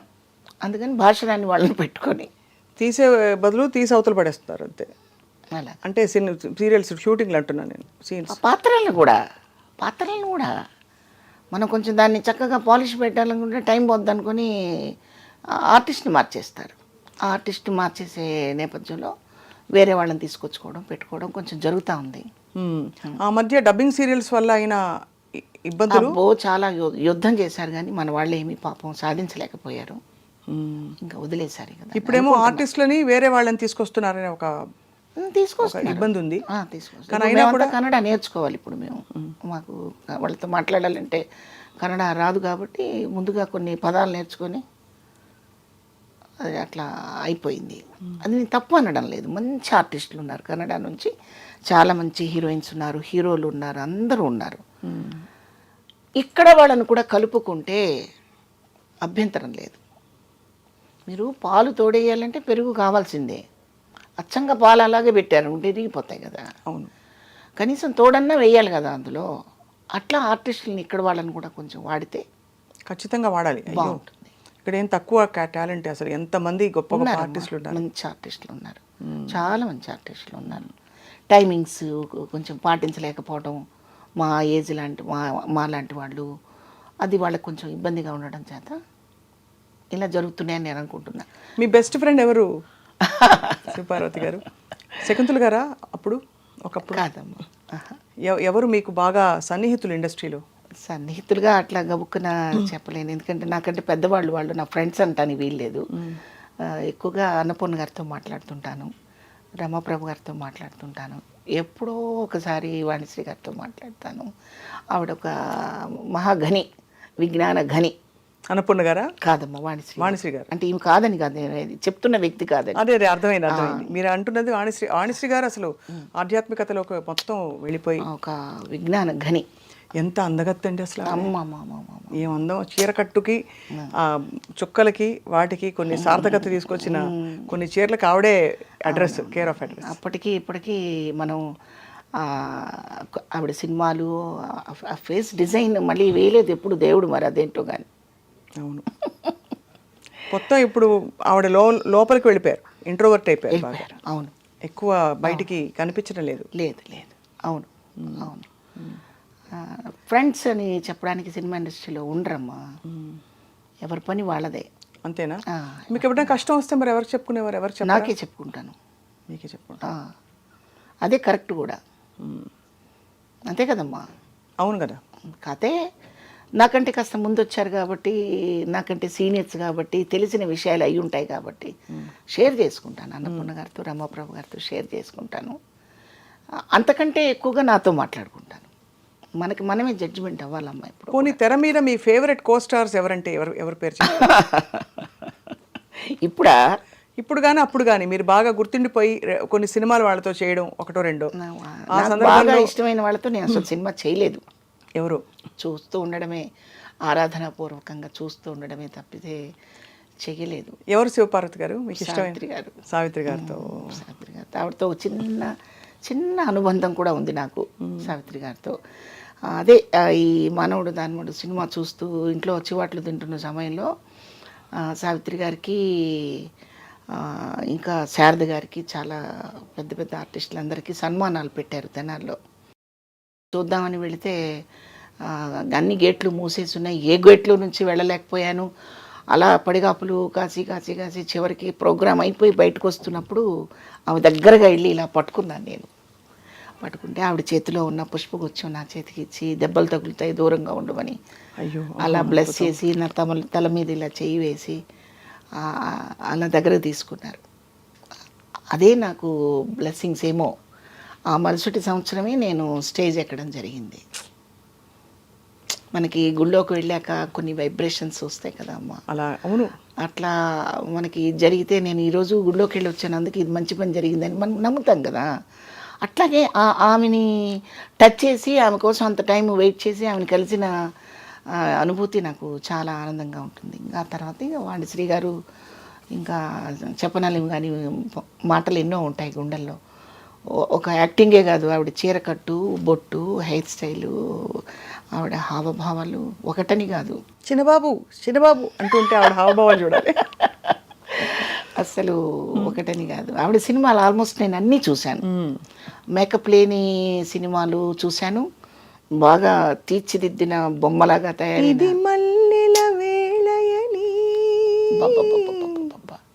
అదే కదా.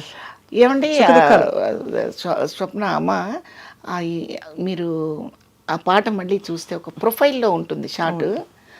ఆ పెదవి అవును, ఎలా ఆ కథపడం కూడా ఎంత అందంగా ఒక ముగ్ధ అంటారు చూడండి. చిన్న పిల్ల, ప్రపంచం తెలియని అమ్మాయి ఎలా ఉందో అలా ఉంటుంది ఆ షార్ట్లో ఆవిడ. అంటే ఆ ఏజ్ కూడా అదేననుకోండి ఆవిడది. ఇట్లా ఈ పాత్ర ఆ పాత్ర అని కాదండి, ఏ పాత్ర అయినా అవలీలగా చేయగలిగిన పరిస్థితి ఉంది ఆమెకి. మనం సావిత్రి గారు చాలా గొప్పగా గుండెల్లో పెట్టుకున్నాము. ఆ సావిత్రి గారిని కూడా దూకేశారు ఆవిడ, వాణిశ్రీ గారు కదా అమ్మ.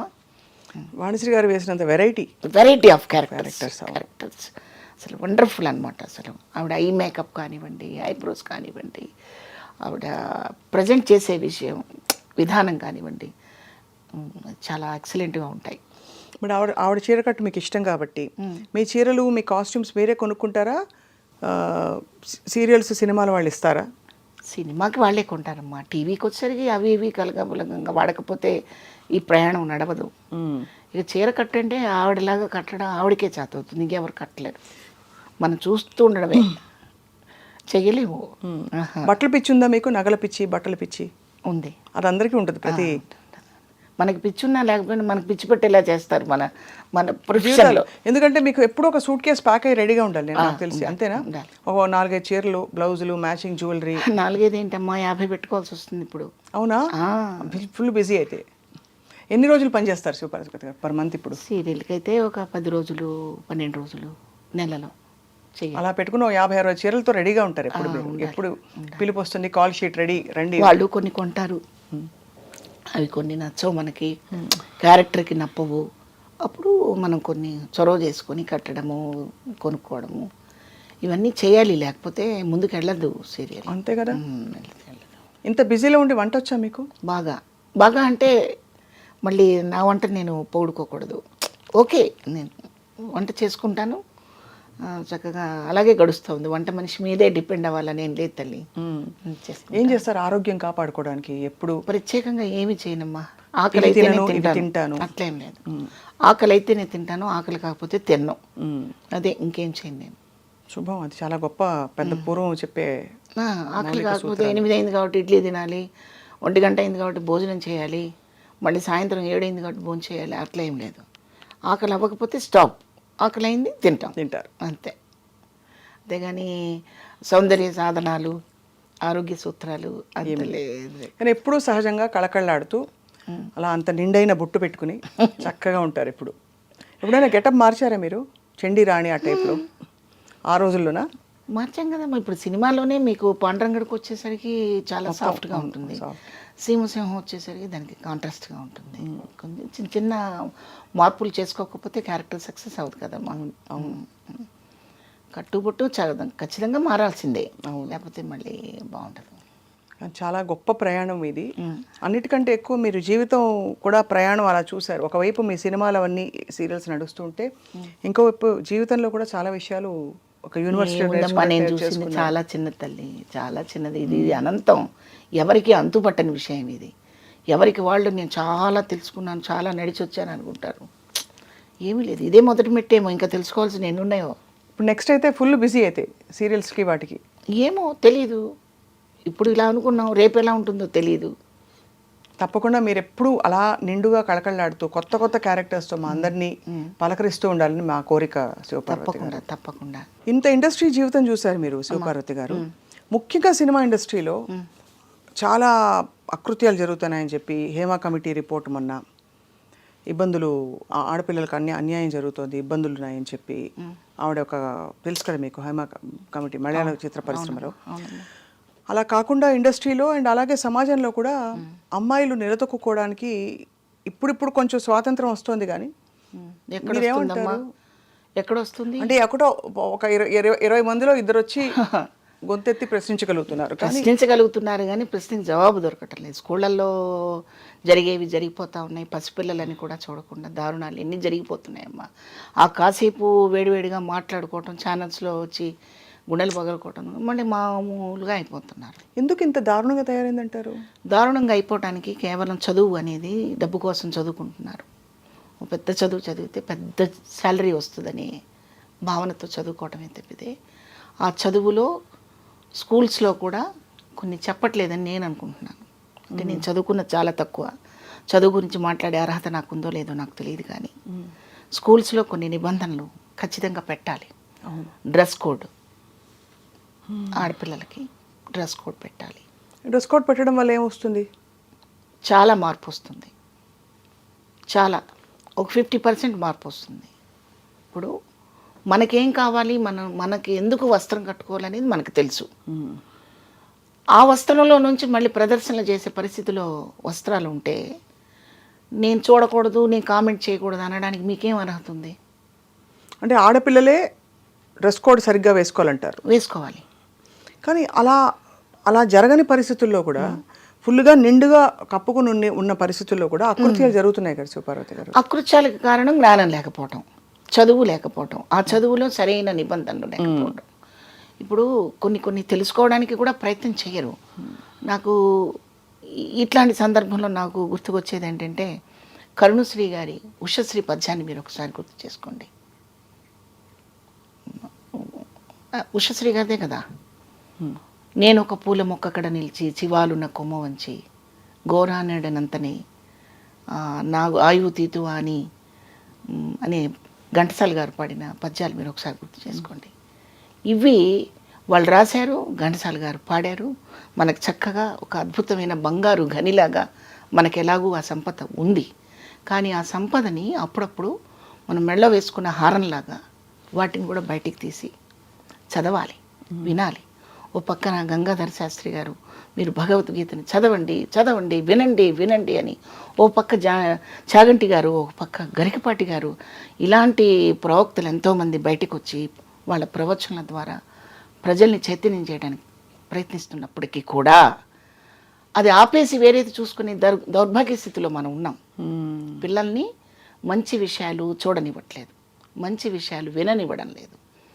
ఈ వెస్ట్రన్ మ్యూజిక్, వెస్ట్రన్ కల్చర్ మీద మనం అలవాటు చేసేసినప్పుడు అట్రాక్షన్, ఒక మ్యాగ్నెట్ లాంటి అట్రాక్షన్కి గురైపోతున్నారే తప్పితే మనిషికి సంబంధాలకి బంధాలకి ఉన్న విలువని తెలుసుకోలేకపోతున్నారు. అక్కడ కేవలం అవసరమే కనపడుతుంది. ఈ అవసరాలతోనే వచ్చే ప్రమాదాలు ఇవి. కానీ మీరు అన్నది రైటే, 100% రైటే. ఆ మార్పు మనకి చాలా సంస్కారవంతమైన కళారంగంలో కూడా చాలా ఉంది, అవసరం ఉంది. అంటే కళారంగంలో పురుషులు స్త్రీలను వేధించట్లేదా? కళారంగంలో ఆడపిల్లల్ని చులకం చేయట్లేదా? వాళ్ళ వాళ్ళ నేచర్ అమ్మా అది.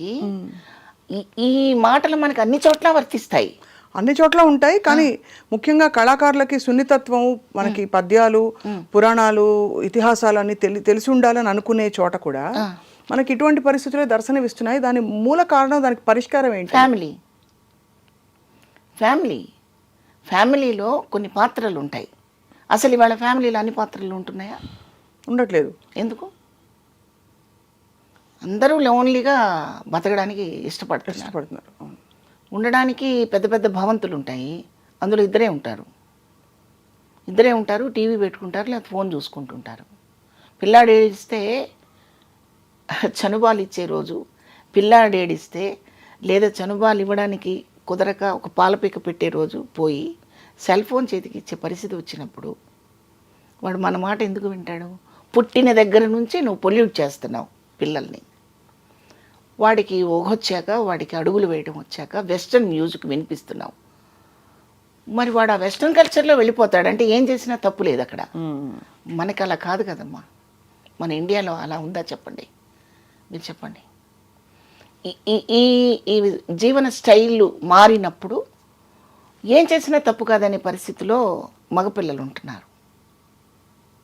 నువ్వు మంచివాడివి కాకపోతే నీ ప్రాణం తీస్తారా అనే తండ్రి లేడు, నీ ప్రవర్తన కరెక్ట్గా లేకపోతే నీకు అన్నం పెట్టండి అని తల్లి లేదు. అవునా కాదా చెప్పండి?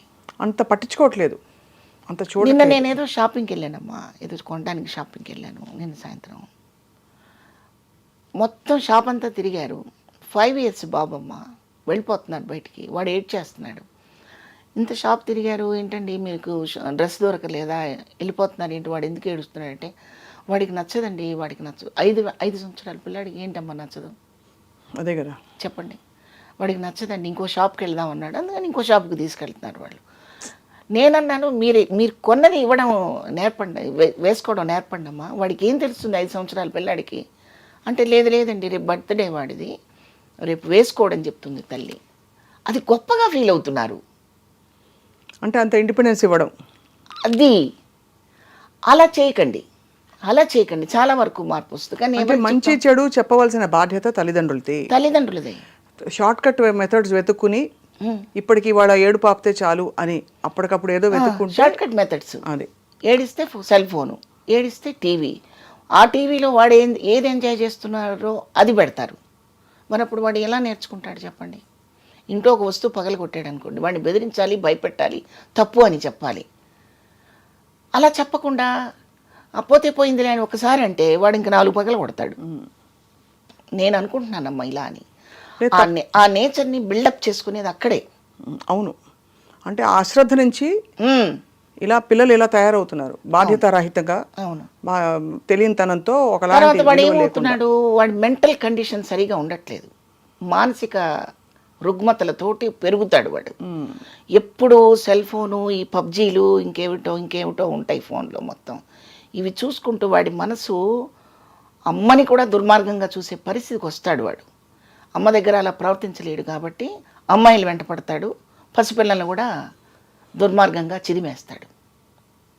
కాబట్టి ఫస్ట్ ఎక్కడ మనకి మూలాలు ఉన్నాయో ఆ మూలాల దగ్గర నుంచి దాన్ని రిపేర్ చేసుకుంటూ రావాలి. కానీ వాడు తప్పు చేశాడని వారికి ఉరిశిక్ష వేసినంత మాత్రాన ఎంతమందిని మనం అలా ఉరిశిక్ష వేస్తాం? నేను అనుకుంటున్నాను. మంచి మాట చెప్పారంటే ఈ పునాదులు సరివ్వకపోతే చాలా మందికి నచ్చకపోవచ్చు నేను చెప్పే విషయం. నచ్చకపోవచ్చు కాదు, నచ్చదు. ఒక వయసు వచ్చాక అమ్మాయి అమ్మలాగానే ఉండాలమ్మా. అమ్మాయి అయినా అమ్మలాగానే ఉండాలి. అమ్మాయి వాడి ముందు వేరే రకంగా కనిపిస్తుంది అనుకోండి, వాడు క్రమశిక్షణతో పెరగడమ్మా, పెరగడు, ఖచ్చితంగా పెరగడు. వాడి భార్యకి ఏం చెప్తాడు? చెప్పలేడు, ధైర్యం లేదు. అమ్మాయితే భరిస్తుంది, కానీ ఎంత కష్టమైనా భార్య భరించదు కదమ్మా. అంతే, నిజమే. డైవర్స్ ఇవ్వడానికి 5 నిమిషాలు రెడీగా ఉంటారు. అందుకని మా పిల్లలు భయపడుతున్నారు, వీళ్ళ పిల్లల్ని మందలించడానికి వాళ్ళు భయపడుతున్నారు. స్వేచ్ఛ స్వేచ్ఛ స్వేచ్ఛ. ఈ స్వేచ్ఛ పర్వంలో ఏవేవో జరిగిపోతుంటాయి, ఎన్నో జరిగిపోతుంటాయి. అవి ఎప్పుడో మనం అవి సమసిపోయాక, అల్లరంతా సమసిపోయాక మనం మాట్లాడుకుంటే ఏం ఉపయోగం ఉందమ్మా? వాస్తవం, సంఘటనలు జరిగాక ఎంత చర్చించుకున్నా లాభం లేదు. ఏంటి ఉపయోగం? ఎవరికి వాళ్ళు ఆ కుటుంబాలు బాగా బాగుపడితే పిల్లలు కూడా బాగుపడతారు, వాళ్ళ విలువలు కూడా ఉదయాన్నే లేవగానే నువ్వు దేవుణ్ణి చూడాలి అని చెప్పండి ఇంట్లో. నువ్వు చూడాలి ఖచ్చితంగా. ఏది? పాలు తాగి కాస్త నాకు అన్నం పెట్టు అనే ఏజ్ దగ్గర నుంచి ఎందుకమ్మా పసిబిడ్డల్ని పెట్టుకొని ఇలా దండం పెట్టించేవాళ్ళం చిన్నప్పుడు. నాకు బాగా గుర్తు. గుళ్ళల్లో ఇలా పసిబిడ్డల్ని తీసుకుని ఒళ్ళో కూర్చోబెట్టుకొని రామ్ రామ్ రామ్ అను నాన్న అంటే వాళ్ళ అలా ఎంజాయ్ చేసి ఇట్లిట్ట అంటూ ఆడుకునేవాళ్ళు పిల్లలు. అది అలవాటైపోతుంది. అవును కదా. మరి అది అలవాటు చేయకుండా అసలు ఇంట్లో ఓ పూజ చేసుకోవాలి, దేవుడిని పొద్దున్నే లేచి చక్కగా ఫ్రెష్గా ఆ శుభోదయాన్ని ఎంజాయ్ చేయాలి, దేవుడికి దండం పెట్టుకునే బయటికి వెళ్ళాలి అని చెప్పే కుటుంబాలు చాలా కొద్దిగా కనిపిస్తున్నాయి వాళ్ళ రోజున. చెప్పిన వాళ్ళు శత్రువు అవుతున్నారు. అవును. ఇంకా చెప్తే చాదస్తం అంటారు, ఇంకా చెప్తే తీసుకెళ్ళి ఓల్డేజంలో పడేస్తారు. కాదంటారా? కరెక్ట్గా అన్నారు. మరి అప్పుడు ఇలాంటివి జరుగుతూనే ఉంటాయి. అవును. మనం ఆ తర్వాత అయ్యో ఇలా జరిగిందండి, పలానా చోట అలా జరిగిందండి, అయ్యో అయ్యో అని మనం ఏదో చాలా ఒడ్డున్న ఉన్న వాళ్ళలాగా మనం మాట్లాడుకుంటూ ఉంటాం. చేయి కాలిపోయిన వాడు వాడు బాధపడి పడుతూనే ఉంటాడు. పర్ఫెక్ట్గా చెప్పారండి. ఐ థింక్ ఇది చాలా అవసరమైన విషయం మీరు చెప్పింది. అందరూ ఎవరికి వాళ్ళ పరిస్థితుల్ని ఒక్కసారి పరిశీలించుకోవాలి. మనం ఎలా పెంచుతున్నాం. ఇప్పుడు షాప్కి వెళ్తే రకరకాల డ్రెస్సులు అడుగుతారమ్మా పిల్లలు. మనకంటూ ఒక గిరిగీసి పెట్టాల్సిందే. ఆ బౌండరీస్ లేకపోతే పెట్టాల్సిందే. నేను తప్పు మాట్లాడుతున్నాను అస్సలేదండి. అంటే ఇది రకరకాల మీరు అన్నట్టు పాత పద్ధతులు మళ్ళీ రావాలి. ఆ వస్తేనే కొంచెం కొద్దో గొప్ప అర్థం అవుతుంది. అంటే ఇండిపెండెన్స్ ఇవ్వడం, పిల్లల వ్యక్తిత్వానికి కూడా విలువ ఇవ్వాలి అనే ఒక థియరీ ఇప్పుడు ఉంది. ఆ థియరీలో మనకి దానికి ఏంటంటే దానికి కూడా సరైన ప్రమాణాలు, సరైన బౌండరీస్ ఉండాల్సిన అవసరం ఉంది. ఏది పడితే అది, లేదు అశ్రద్ధ చేసో షార్ట్ కట్స్ వెతుకుంటే మాత్రం ఆ పిల్లలు కూడా అలాగే. ఈ ప్రేమ వ్యవహారాల దాకా కూడా వచ్చినప్పుడు ఈ ప్రేమలు కన్నమ్మ గారి టైంలో, సావిత్రి గారి టైంలో, బి సరోజాదేవి గారి టైంలో, ఇంకా అంతకు ముందు ఉన్న కాంచనమాల గారి టైంలో కూడా సినిమాల్లో ప్రేమలు, ప్రేమించుకోవడాలు, ప్రేమలు విడిపోవటాలు, ప్రేమించిన వాడి కోసమే బతకడాలు సబ్జెక్టు చాలా ఉన్నాయి. కానీ మీరు ఎక్కడన్నా వాళ్ళు వెళ్ళి హోటల్లోకి వెళ్ళి కూర్చోవడము, లేకపోతే తల్లిదండ్రులకు చెప్పకుండా వెళ్ళిపోవడం లాంటివి ఎక్కడన్నా ఈ సినిమాలన్నా మీరు చెప్పగలరా? చాలా తక్కువ. పార్కుల్లో ఉండేవి. పార్కులో లేదమ్మా ఆ పార్కులోనే కదండి స్టెప్పులు, డ్యూట్లన్నీ. కరెక్టేనమ్మా. ఆ పార్కుని కూడా వీడి ఊహ ఎంత లాజిక్గా చెప్తాడంటే డైరెక్టరు, పార్కుకి వెళితే అక్కడ ఎంజాయ్ చేస్తే, అక్కడ సరదాగా పాటలు పాడుకుంటే అనేది ఊహించుకుని అన్నట్టుగా మనకు చెప్పేవాళ్ళే తప్పితే సాయంత్రం అక్కడికి వచ్చి నువ్వు అన్న దాఖలాలు చాలా తక్కువ. అవునా కదా చెప్పండి. అంటే ఆ క్యారెక్టర్ మెచ్యూరిటీని బట్టి, ఆ చొరవని బట్టి పెట్టేవాళ్ళే తప్ప ఆ సీన్స్. నేను 6కి పలానా క్లబ్కి వస్తున్నాను అక్కడికి వచ్చి అని అంత కల్చర్ మనకు అప్పుడు కల్చర్ లేదు. క్లబ్ అనేది అసలు అవుట్ ఆఫ్ క్వశ్చన్. అసలు ప్యాంట్ వేసుకోవడమే లేదు కదా ఆ రోజుల్లో సినిమాల్లో. ఇప్పుడు మీరు అన్నది రైటే. ఈ కాలానికి కొన్ని విషయాలు మారినా కూడా పునాదులు అలాగే ఉండాలంటున్నారు. పునాదులు మన ఆలోచన పద్ధతిగా ఉండడం అనేది అది ఖచ్చితంగా పిల్లలు అలవర్చే బాధ్యత మందే 100% మందే. మొక్క పెట్టిన దగ్గర నుంచి దాని ఎదుగుదలకి బాధ్యత మనదే. అడ్డదిడ్డంగా పెరిగిపోవడానికి మనం అవకాశం ఇచ్చేసేసి వాడు చెడ్డాడంటే మాత్రం అది కరెక్ట్ కాదు. నేను అనుకుంటున్నాను. ఇక్కడ నేను ఎవరిని క్రిటిసైజ్ చేయటం లేదు. నాకు కుటుంబం ఉంది, నాకు కొడుకున్నాడు, నాకు మనవలు ఉన్నారు, నా ఇరుగు పొరుగు వారిని నేను చూస్తున్నాను, గమనిస్తున్నాను. కానీ మనం ఎవ్వరికీ చెప్పే అర్హత లేదు. కానీ ఇప్పుడు నేను ఎందుకు చెప్తున్నానంటే ఛానల్ ద్వారా నాకు అవకాశం ఇచ్చారు. నేను ఇంటికి వెళ్ళి తలుపు కొట్టి అమ్మ మీరు ఇలా ఉండండి అంటే లాజిలెంపకాయ కొడతారు వాళ్ళు. లేదు మీరు అన్నది రైట్. లేదమ్మా వినరు. అవును. ఛానల్ ద్వారా చెప్పే చొరవ, అవకాశం నాకు దొరికింది కాబట్టి ఇప్పుడు ఇలా నేను ధైర్యంగా చెప్పగలిగాను. కానీ ఎవరింటికన్నా వెళ్ళి అమ్మ మీరు చక్కగా కుంకుమ పెట్టుకోండి అమ్మా, పిల్లలు ఎదిగొచ్చారు కదా, పెళ్ళిడికి వచ్చేసారు కదా, చీర కట్టుకోండి అమ్మా అన్నాను అనుకోండి, వాళ్ళని లెగాదిగా చూసి మరుసటి రోజు నుంచి తలుపు కూడా తీరు.